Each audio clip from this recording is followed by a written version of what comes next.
أنا نادين، عانيت من السمنة. قررت أسوي عملية تكميم أو زي ما يسميها البعض قص المعدة. كنت مترددة عشان خوفي من الترهلات بسبب فقدان الوزن السريع، لكن سويت العملية. بدأت أواجه كابوس الترهلات. مشيت على نظام غذائي وتمارين رياضية لمدة 2 سنين، ووصلت الحمد لله لنتائج مبهرة. حبيت أشارككم هذا البرنامج الرياضي، وبالتعاون مع أخصائية التغذية أبرار. البرنامج حيكون مناسب لكل شخص فقد وزنه بسرعة، أصاب الترهل سواء بالتكميم أو برجيم قاسي.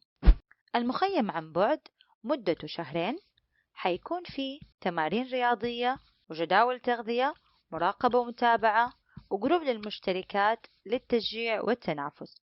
وكمان مجانا 3 ورشات عمل: ورشة عمل للتغيير، وورشة عمل التغذية الصحية، وورشة عمل تكنيك التمرين.